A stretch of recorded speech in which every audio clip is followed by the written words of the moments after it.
जय बाबा स्वामी, जय आत्मेश्वर। पुण्य आत्मा अवतरण के हमारे इस ग्रंथ पठन के सत्र में मैं आप सबका हृदयपूर्वक स्वागत करती हूँ। ग्रंथ पठन की शुरुआत हम गुरु आह्वान से करते हैं। ओ,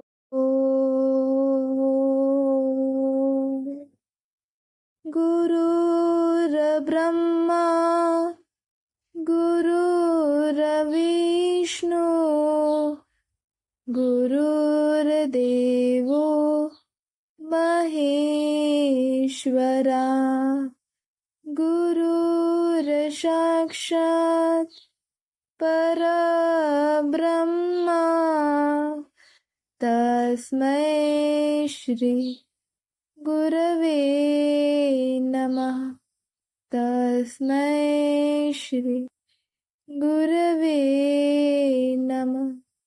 तस्मै श्री गुरवे नमः। ग्रंथ पठन की शुरुआत करते हैं। पृथ्वी के नीचे की कौन सी परत खिसक रही है, किस ओर खिसक रही है, वह महसूस हुआ और मन शांत हो गया। इस प्रकार अभी आपको यह अनुभव कराया। ऐसा जब हम जीवन में अनुभव करते हैं तब हमारा चित्त प्रकृतिमय हो जाता है और उस कारण चित्त को एक विशालता प्राप्त हो जाती है और हम मैं के अहंकार के अस्तित्व के बाहर आ जाते हैं। पृथ्वी तत्व से जुड़ने के बहाने कहीं न कहीं हम हमारी जड़ों से जुड़ जाते हैं, क्योंकि मिट्टी हमारे जीवन का अभिन्न अंग है। हमारी उत्पत्ति में, हमारे संगोपन में वह मिट्टी बड़ी महत्वपूर्ण भूमिका निभाती है और हम उम्र भर उस मिट्टी से अपना अस्तित्व अलग समझते हैं। फिर भी मिट्टी को मृत्यु पर्यंत हमारे शरीर को स्वीकार करने में कोई संकोच नहीं होता। मनुष्य को इसीलिए मिट्टी का पुतला कहा जाता है। यह शरीर रूपी मिट्टी का पुतला मिट्टी से निर्मित होता है और अंत में मिट्टी में ही मिल जाता है। यह मिट्टी की अंतिम सत्य है। आत्मा को मोक्ष प्राप्ति में सहायता करने के लिए पृथ्वी एक वाहन के रूप में आत्मा को यह मिट्टी का शरीर प्रदान करती है। मोक्ष अगर एक मंजिल है तो उस मंजिल तक पहुंचने का वाहन यह मिट्टी का पुतला है। मिट्टी का पुतला बनकर आत्मा को एक साधन प्रदान करती है ताकि वह अपने जीवन में अपने समय में मोक्षता को प्राप्त कर सके। कई बार कई संत इस धरती पर अवतरित होते हैं और किसी स्थान विशेष को पवित्र करते हैं। उनके कारण उस स्थान की स्पंदन शक्ति बढ़ जाती है। उन संतों के सानिध्य के कारण उस स्थान विशेष का प्रभाव बढ़ जाता है। उनके लिए कई भूमि अच्छी या कोई भूमि खराब नहीं होती। वे भूमि की अच्छी या खराब स्थिति नहीं देखते हैं। वे समूची भूमि की शक्ति से जुड़ जाते हैं। इसी कारण संत किसी भी भूमि पर निवास करे, किसी भी स्थान पर बैठे, किसी भी स्थान को उनके चैतन्यपूर्ण शरीर का सानिध्य मिले, वह स्थान विशेष पवित्र हो जाता है, क्योंकि उनके सानिध्य से प्राप्त चैतन्य उस स्थान पर सदैव बना ही रहता है। संत का शरीर नाशवान है, पर शरीर का चैतन्य चिरस्थायी होता है। वे संत नश्वर देह को त्यागने के पश्चात भी सैकड़ों वर्षों तक अनुभूतियां प्रदान करते ही रहते हैं। बल्कि जितना अधिक समय वे बिताते हैं, समय के बीतने के साथ चैतन्य का स्तर बढ़ता ही जाता है, क्योंकि उस स्थान पर निसर्ग से अधिक चैतन्य होता है और इसी कारण आसपास के वातावरण का चैतन्य भी वहां निसर्ग रूप से एकत्रित होने लगता है। अच्छे स्थान पर अच्छे चैतन्य की सामूहिकता निर्मित हो जाती है। इसीलिए समय के साथ वह बढ़ती ही जाती है, क्योंकि उस स्थान पर उस संत की संकल्प शक्ति विद्यमान होती है और उस अतिरिक्त चैतन्य शक्ति के कारण उस स्थान पर कोई भी प्राणी जाता है तो उस स्थान के चैतन्य से प्रभावित हो जाता है और उस स्थान पर जाने के पश्चात वह प्रकृतिमय हो जाता है, क्योंकि उस स्थान पर प्रकृति की शक्तियां का केंद्रीयकरण हुआ है। कोई भूमि अच्छी या बुरी नहीं होती, उस पर रहने वाले लोग और उनके विचार और उनके कर्म वहां अच्छे या बुरे प्रभाव का निर्माण करते हैं। प्रकृति से जुड़े हुए, समरसता प्राप्त किए हुए मनुष्य का प्रभाव सदैव अच्छा रहता है और अपना अस्तित्व प्रकृति से अलग बनाकर रखने से बुरे प्रभाव का निर्माण होता है। अलग अस्तित्व का निर्माण होने पर मनुष्य को लघुता प्राप्त होती है और अस्तित्व की लघुता मिलने पर जीवन की अनेक समस्याएं खड़ी हो जाती हैं और उस मनुष्य का प्रभाव और खराब होने लग जाता है। प्रकृति से अलग अस्तित्व वाला मनुष्य कमजोर मनुष्य होता है। इसीलिए मनुष्य के विचारों के अनुसार मनुष्य के घर के ऊर्जा स्थान कमजोर या शक्तिशाली बन जाते हैं।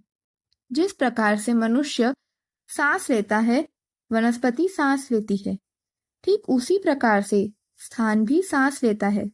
अगर एक स्थान को चारों ओर से लगातार अच्छी ऊर्जा शक्ति प्राप्त होती है तो वह स्थान संतुलित हो जाता है। गुरुदेव ने एक प्रयोग कर समझाने का प्रयास किया। एक ही झाड़ के 2 बीज लिए, एक बीज एक स्थान पर बो दिया और दूसरे बीज को एक विशिष्ट स्थान पर बोया। उस विशिष्ट स्थान वाले बीज को गुरुदेव रोज अलग दिशाओं से चारों ओर से ऊर्जा देते थे। पहले वे बीज की पूर्व दिशा में बैठकर ऊर्जा ग्रहण करते और बीज को ऊर्जा देते, फिर दक्षिण दिशा में बैठते और बीज को ऊर्जा देते, और फिर पश्चिम दिशा में बैठकर ऊर्जा ग्रहण करते थे और ऊर्जा प्रदान करते, फिर उत्तर दिशा में बैठते, ऊर्जा ग्रहण करते और बीज को ऊर्जा प्रदान करते थे। जब 8 दिन बाद मैंने देखा तो जिस बीज को गुरुदेव नियमित ऊर्जा प्रदान कर रहे थे वह बीज अंकुरित हो गया और उसमें पत्ते भी निकल आए, जबकि दूसरा सामान्य बीज अंकुरित भी नहीं हुआ। गुरुदेव ने कहा, देखो, चारों ओर से ऊर्जा ग्रहण करने के कारण एक संतुलित ऊर्जा से इस बीज का शीघ्र विकास हुआ है।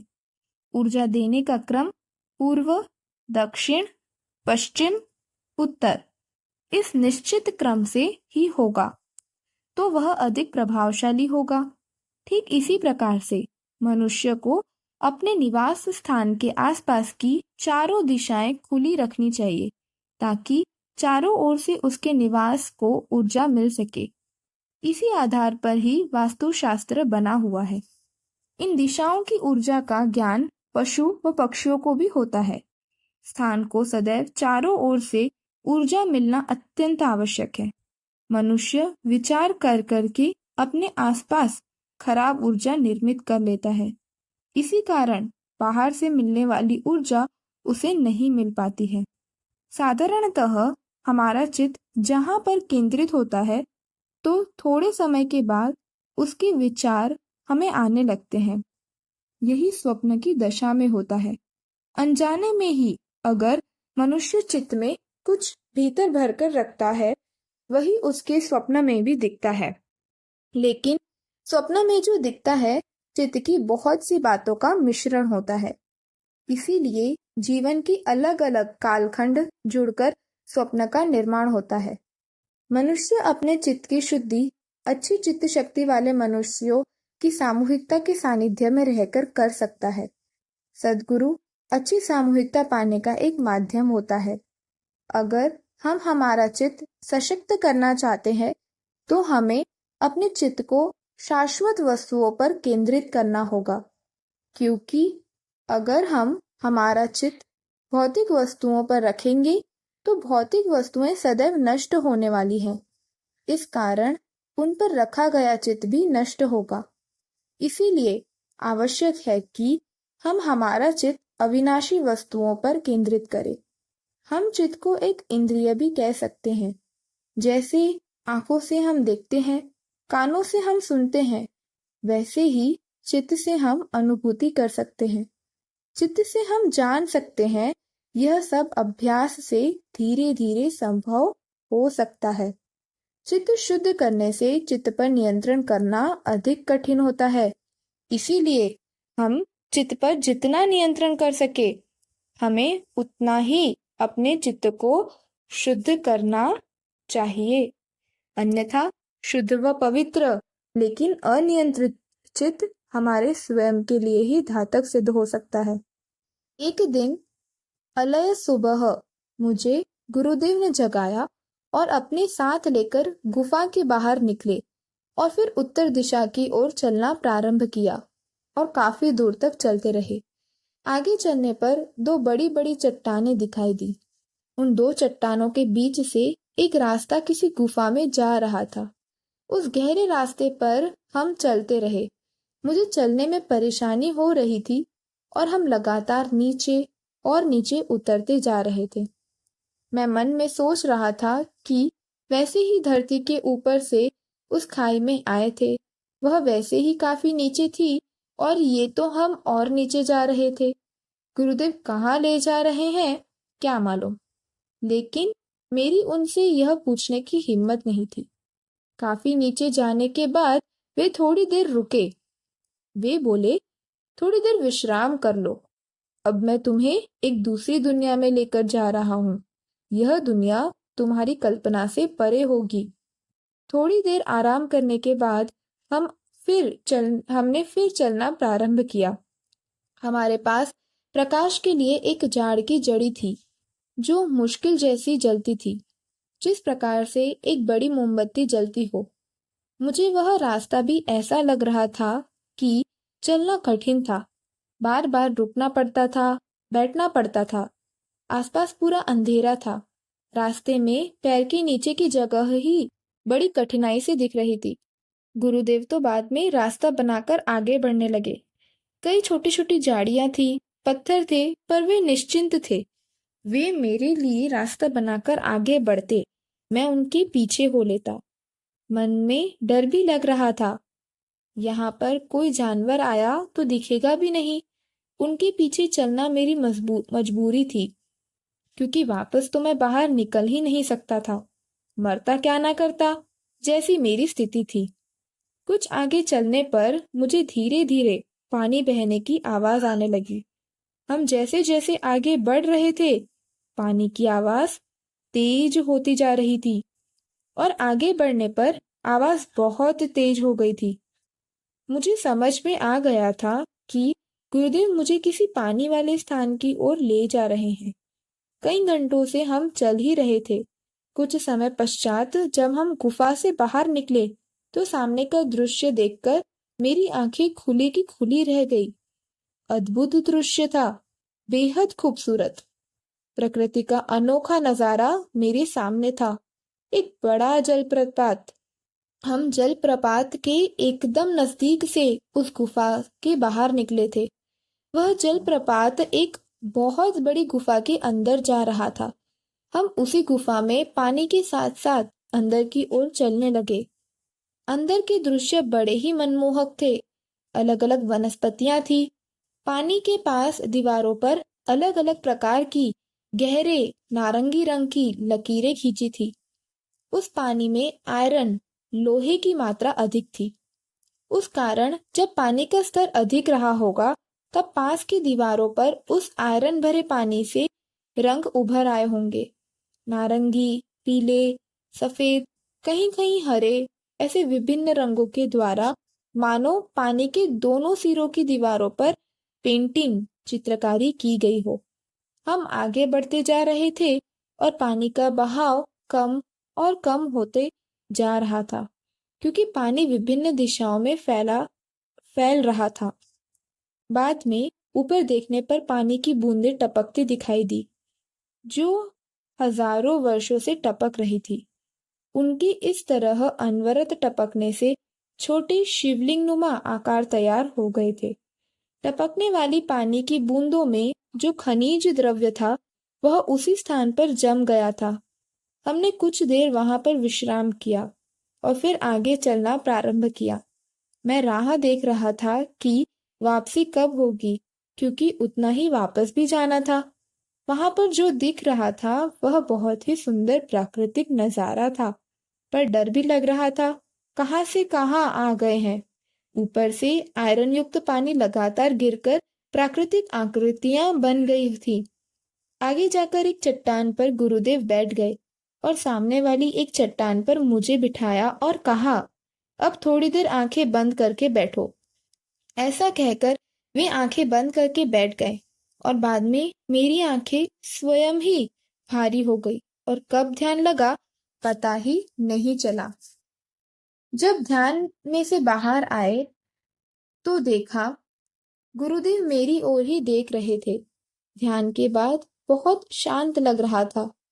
आसपास के वातावरण का एक प्रकार का भय मन में कहीं था, कहीं आशंका थी। इस स्थान से बाहर मैं निकल पाऊंगा या नहीं, यानी बाहर निकलने की भीतर कहीं इच्छा थी। लेकिन अब विचार कर रहा था, जाना भी कहाँ है, बाहर क्यों जाना है? बाहर की दुनिया भी तो सत्य नहीं है, बाहर का जीवन भी तो सत्य नहीं है। उस जगत में भी एक दिन जाना ही है। फिर उस जगत में जाकर क्या करूं? मैं आया कहाँ से हूँ? मेरा कौन सा शाश्वत ठिकाना है? और मैं कौन हूँ? कौन हूँ मैं?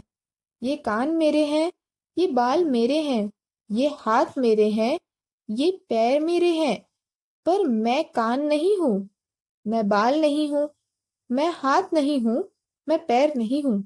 ये सब मेरे हैं, पर मैं कौन हूँ? इस मैं को जाने बिना इन सब का क्या महत्व है? इन सब कान, बाल, हाथ, पैर का मालिक कौन है? क्या इन सब के साथ जो शरीर बना हुआ है, क्या यह शरीर मतलब मैं हूँ? नहीं, यह मेरा शरीर है, मतलब मैं शरीर भी नहीं हूँ। मैं शरीर भी नहीं, लेकिन यह शरीर मेरा है, मतलब यह शरीर मैं का माध्यम है। लेकिन इस शरीर के अलावा मैं का कहीं अस्तित्व निश्चित है। कान, बाल, हाथ, पैर ये सब दिख रहे हैं, पर वह नहीं दिख रहा है जिसका यह सब कुछ है। इन सबसे निर्मित शरीर भी दिख रहा है, पर वह नहीं दिख रहा है जिसका यह शरीर है। क्या मैं शरीर हूँ? नहीं, मैं यह शरीर भी नहीं हूँ, पर यह शरीर मेरा है। फिर सोचो, मैं शरीर नहीं हूँ, पर यह शरीर मेरा है। यह कैसे संभव है? अपना जीवन ही एक अनबूझी पहेली लगने लग गई। मैंने खूब प्रयास किए कि जान पाऊं कि मैं कौन हूं, लेकिन कहीं जान नहीं पाया।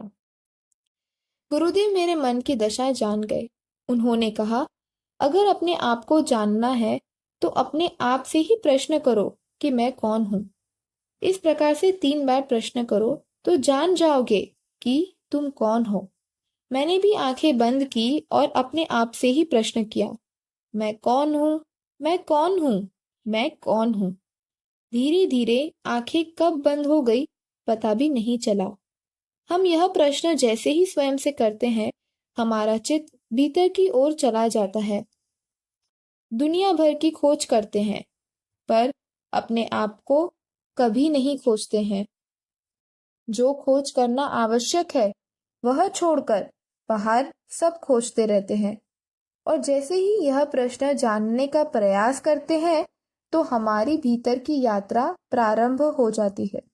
और जब भीतर की यात्रा प्रारंभ हो जाती है, तो हम जान जाते हैं, शरीर और मैं अलग अलग हैं। और मैं शरीर से अलग हो जाता है और एक आध्यात्मिक क्रांति घटित होती है। गुरुदेव ने आगे का बताना शुरू किया। उन्होंने कहा, जैसे ही यह प्रश्न हम स्वयं से करते हैं, हमें ज्ञान हो जाता है, मैं और शरीर अलग अलग हैं।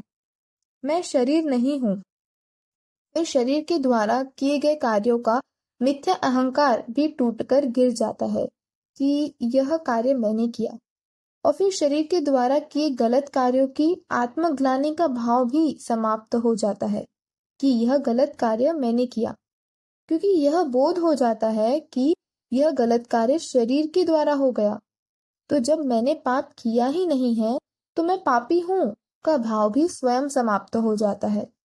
मनुष्य के असंतुलन के 2 सिरे हैं। एक मैंने किया का अहंकार और दूसरा मैं पापी हूँ की आत्मग्लानि। दोनों ही मिथ्या है। मनुष्य इन दोनों सिरों के बीच में ही झूलते रहता है। इसीलिए अब तुम्हारे शरीर के द्वारा जो अच्छे कार्य हुए वे तुमने नहीं किए, यह समझो, और मैंने यह कार्य किया का अहंकार छोड़ दो। दूसरा, जीवन में जो खराब कार्य किए वे शरीर के द्वारा हुए होंगे, तुमने नहीं किए, ऐसा सोचकर उन्हें भी छोड़ दो। आत्मग्लानि मत करो, यानी जीवन में प्राप्त सफलता का भी अहंकार मत रखो और जीवन में मिली असफलता की भी आत्मग्लानि मत करो। अपने आप को एक आत्मा समझो और मैं एक आत्मा हूँ, बस यही सत्य है, बाकी सब मिथ्या है, यह ध्यान रखो। तो ही जीवन में इस शरीर के माया जाल से बाहर निकल पाओगे, अन्यथा कभी भी सत्य को जान ही नहीं पाओगे और जीवन भर भटकते रहोगे। मैं एक आत्मा हूँ, यही सदैव ध्यान में रखो और इसी बात का अभ्यास करो। सुख और दुख, राग और अनुराग, द्वेष, ईर्ष्या, माया, मोह, भय, डर, मृत्यु का भय, ये सब शरीर के स्तर की भावनाएं हैं। आत्मा इन सब से अलिप्त होती है। जैसे ही स्वयं को आत्मा समझोगे, इन सब से मुक्त हो जाओगे। सारे रिश्ते, नाते, संबंध इस शरीर के हैं। आत्मा इन सब शरीर के बंधनों से मुक्त होती है। मैं एक आत्मा हूँ का एहसास होना ही आध्यात्मिक प्रगति का पहला कदम है। चलो उठो, अब वापस चलते हैं, कहकर उन्होंने वापस रास्ते की ओर चलना प्रारंभ किया। जाते समय मुझे वह रास्ता बड़ा लंबा लगा था और मुझे चलने में भी भारी लग रहा था। मैं बेमन से ही गया था, पर वापसी की यात्रा में मुझे हल्कापन लग रहा था और विशेष ये था कि मेरा डर समाप्त हो गया था। उस स्थान पर मैं अभ्यस्त हो गया था। गुरुदेव ने कहा, इस स्थान पर आने वाले तुम दूसरे व्यक्ति हो। मेरे और तुम्हारे अलावा इस स्थान पर हजारों सालों से आज तक कोई भी नहीं पहुंच सका है।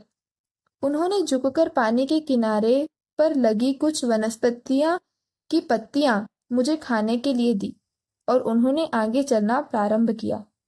आते समय मैं चारों ओर देख रहा था। मेरी चलने की गति भी कम हो गई थी। भय समाप्त हो गया था। इसीलिए गुरुदेव और मेरे में बहुत अंतर भी हो गया था। मैं सृष्टि के अनुपम उपहार सा स्थान देखते हुए चल रहा था। पता नहीं क्यों जंगलों में भूख, प्यास, पेशाब, शौच, ये सब गतिविधियां एकदम कम हो जाती थी। सांस भी धीमे धीमे चलती थी। पानी के पास की उन दीवारों पर सचमुच बहुत सुंदर कलाकृतियां बन गई थी। कभी कोई आकृति हाथी के समान लगती थी तो कोई आकृति मगर के समान लगती थी और मछली के समान तो कई आकृतियां लग रही थी, पर आदमी के समान कोई भी आकृति नहीं लग रही थी। मानो प्रकृति और मनुष्य का कोई मेल नहीं बैठता हो या प्रकृति भी अपने आसपास के वातावरण से प्रभावित होती हो। बहता हुआ पानी एकदम स्वच्छ था, इतना स्वच्छ कि पानी के नीचे के पत्थर भी स्पष्ट दिखाई दे रहे थे। पानी ठंडा था, लेकिन पानी पीने की दृष्टि से भारी था। जल्दी हजम हो ऐसा नहीं था। हम धीरे धीरे उस जल प्रताप वहां पर गुरुदेव ने भी स्नान किया और मैंने भी स्नान किया। पानी काफी गहरा नहीं था, पर बहाव काफी तेज था। पानी का बहाव इतना तेज था कि उसके नीचे खड़ा रहना मुश्किल था। नहाने के बाद हमने फिर उन्हीं अंधेरी गुफाओं में चलना प्रारंभ किया। वापसी के समय मैं उन गुफाओं को भी ठीक से देखते आ रहा था। ये गुफाएं कैसी बनी होंगी, यह मिट्टी, ये चट्टानें अनुसंधानकर्ताओं के लिए एक विषय हो सकती हैं। रास्ता बनाकर चलना पड़ता था। कई बार रास्ते में पानी का बहाव मिलता था। कुछ स्थानों पर बड़ी चट्टानों पर कुछ पौधे उगे हुए थे, जो शायद पानी की वनस्पतियां होंगी। उनके सफ़ेद से फूल भी कहीं दिख रहे थे। धीरे धीरे हम बाहर निकल आए। दो बड़ी चट्टानों के बीच में ये जब बाहर आए तो लगा हम वापस अपनी दुनिया में आ गए। सारी यात्रा एक स्वप्न के समान लग रही थी। अपनी गुफा के नज़दीक पहुंचने पर सामने की तरफ लगे पौधों पर काफ़ी फूल आ गए थे। यानी हम इस यात्रा में काफ़ी दिनों तक थे। वहाँ पर समय का ध्यान ही नहीं रहता था। कितने दिन बीत गए और कितने रातें बीत गईं, कुछ अंदाज नहीं था। जीवन में ऐसा ही होता है। जीवन का अच्छा समय कब बीत जाता है पता ही नहीं चलता है। कितने दिन बीते, कितने साल, कुछ पता ही नहीं चलेगा। और मुसीबत का समय, कष्ट का समय जीवन के बुरे क्षण होते हैं, पल भर के, पर जीवन भर पीछा नहीं छोड़ते हैं। कई बुरे पल हम समझते हैं समाप्त हो गए, पर हमारे चित्त में कहीं वे संजोए हुए ही रहते हैं और कई वर्षों के बाद भी उनकी चुभन हृदय को घायल और मन को दुखी कर देती है।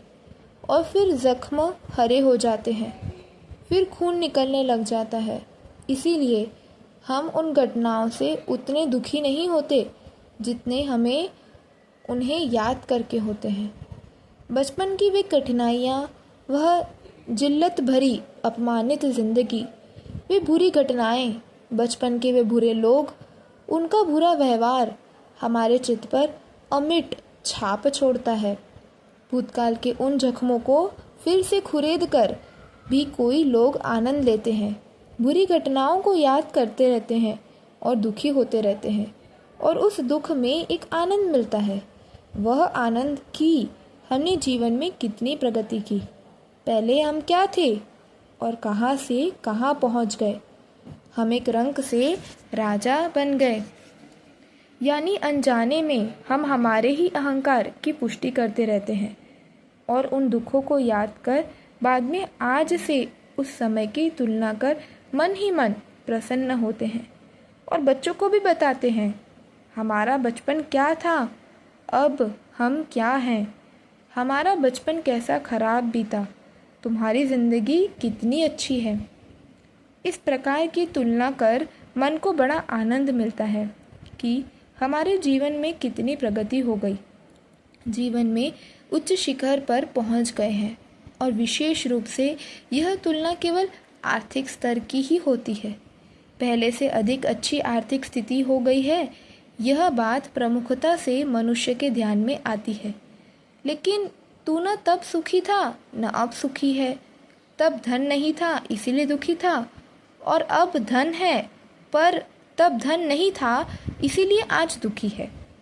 जबकि यह समझ में नहीं आता कि धन रहकर भी आज सुखी नहीं है, तो धन रहकर मैं बचपन में सुखी कैसे रह सकता था। धन एक निर्जीव साधन है, उसके रहने से कोई सुखी नहीं रह सकता और उसके न रहने से कोई दुखी नहीं रह सकता। सुख और दुख मन की मनोदशाएं हैं। आपके मानने पर सुख है और आपके मानने पर ही दुख।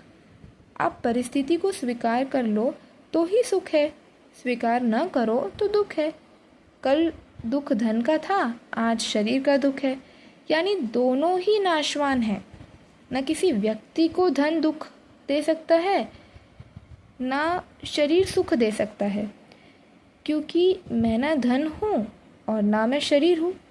फिर ये दोनों जब मैं नहीं हूँ तो ये दोनों मुझे कैसे सुख कर सकते हैं। ये दोनों निर्जीव हैं, मिथ्या हैं, क्योंकि मेरा अस्तित्व इनसे अलग है। मैं जान गया हूँ कि मैं एक आत्मा हूँ, मैं शरीर और धन नहीं हूँ। मुझे शरीर व धन सुख नहीं दे सकते, केवल आत्मा ही मुझे सुख दे सकती है। वही सच्चा सुख होगा, वह सुख आत्म सुख कहलाएगा। आत्मा का आनंद इकट्ठा करने में नहीं है, जोड़ने में नहीं है, जमा करने में नहीं है। आत्मा को आनंद सदैव बांटने में ही मिलता है। जमा किया हुआ धन शरीर को सुख दे सकता है, क्योंकि शरीर और धन दोनों नाशवान हैं। एक नाशवान दूसरे नाशवान को अवश्य सुखी कर सकता है। इसीलिए विभिन्न धर्मों में दान को महत्व दिया गया है, ताकि धन को जमा कर आप जीवन में शरीर सुख तो प्राप्त करेंगे ही, लेकिन उसके साथ साथ आत्म सुख भी प्राप्त करें। और आत्म सुख केवल और केवल दान करके ही प्राप्त कर सकेंगे। वह दान ही आपके आत्मा को सुखी और प्रसन्न कर सकता है। इसीलिए दान का आध्यात्मिक क्षेत्र में बहुत महत्व है कि दान कर आप आत्मसुख प्राप्त करें और आत्मसुख से ही आध्यात्मिक प्रगति संभव है।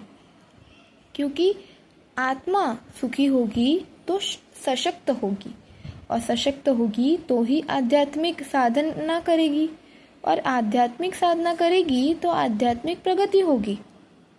जब हम अपने से प्रश्न पूछते हैं मैं कौन हूँ, तो भीतर से आवाज़ आती है मैं एक आत्मा हूँ, और मैं एक आत्मा हूँ का बोध होता है।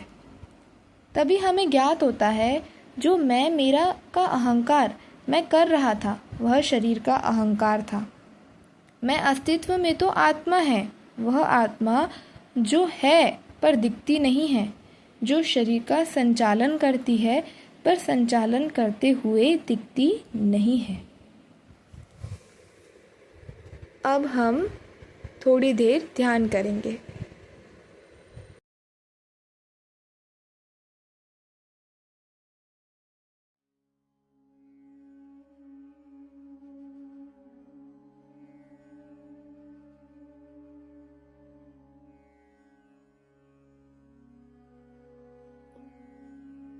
सभी पुण्यात्माओं को मेरा नमस्कार।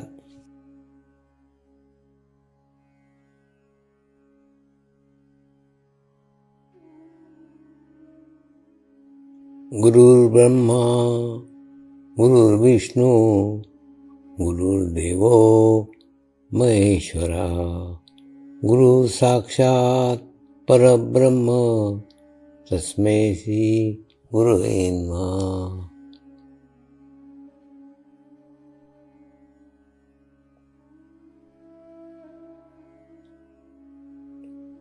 ध्यान की उस स्थिति में जाएंगे जहाँ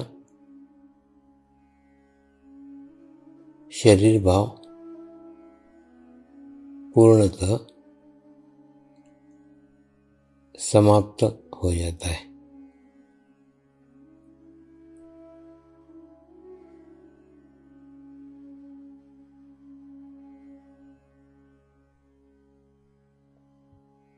अपने पूरे शरीर को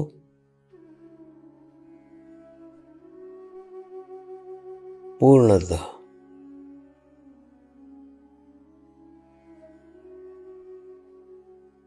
शिथिल छोड़ देंगे, एकदम रिलैक्स हो जाइए।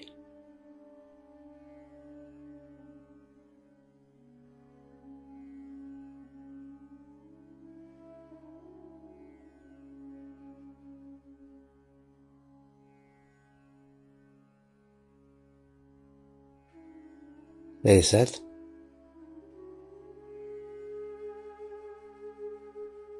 मंत्र का उच्चारण करेंगे। मैं एक पवित्र आत्मा हूँ।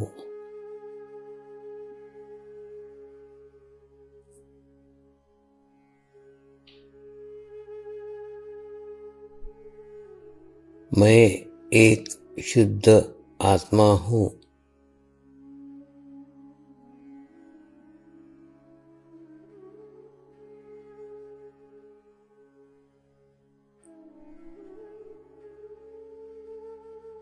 मैं एक पवित्र आत्मा हूँ।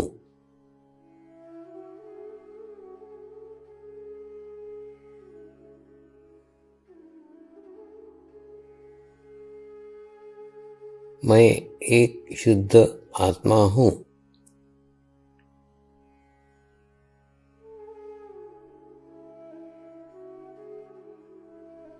मैं एक पवित्र आत्मा हूँ।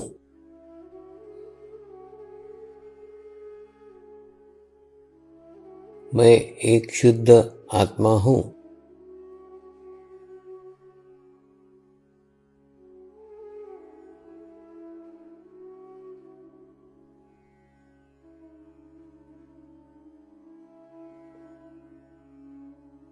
अब इसी आत्मा भाव को बनाए रखते हुए गुरु मंत्र का उच्चारण करेंगे।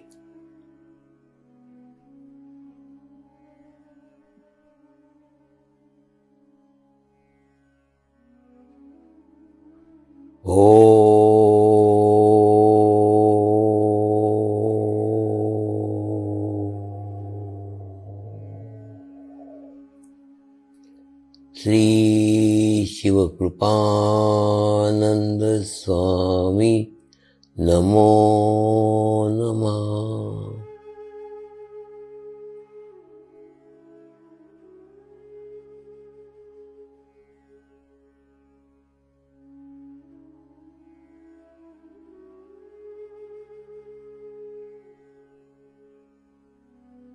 ओम श्री शिवकृपानंद स्वामी नमो नमः।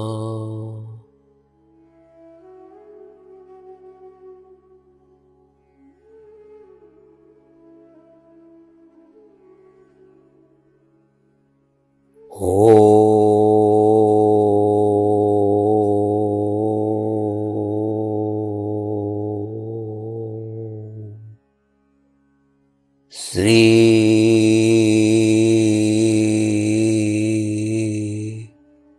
शिवकृपानंद स्वामी नमो नमः।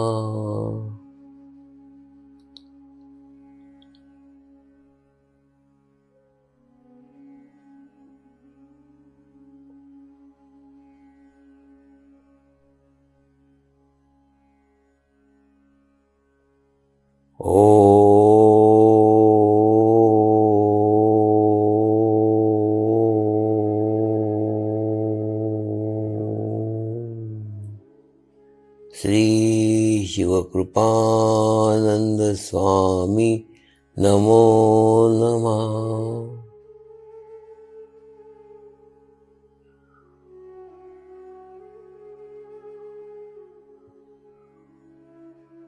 ओम श्री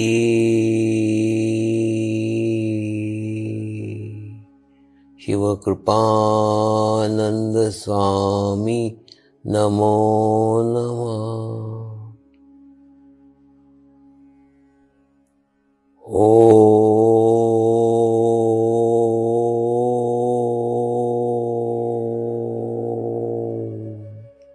श्री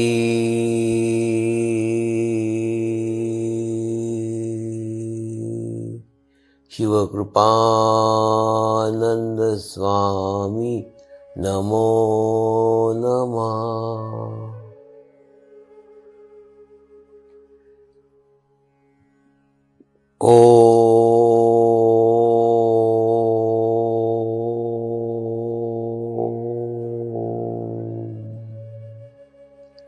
श्री शिवकृपानंद स्वामी नमो नमः।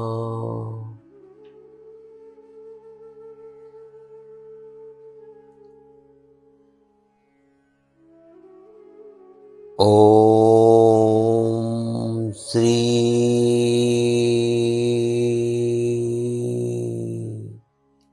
शिवकृपानंद स्वामी नमो नमः।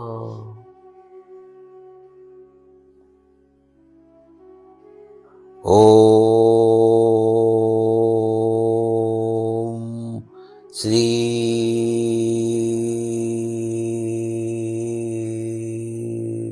शिवकृपानंद स्वामी नमो नमः।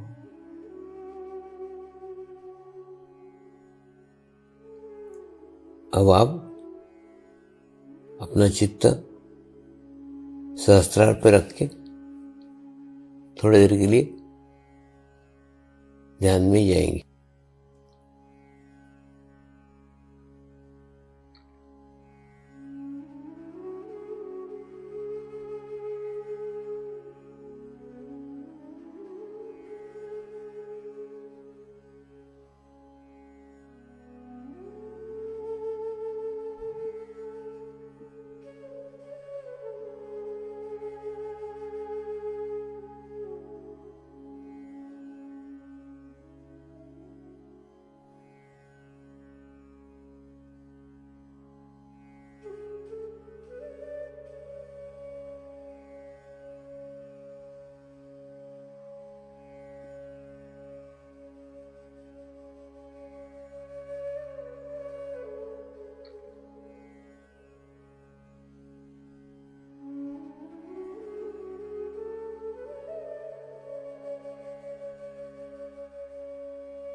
अब हम प्रार्थना करेंगे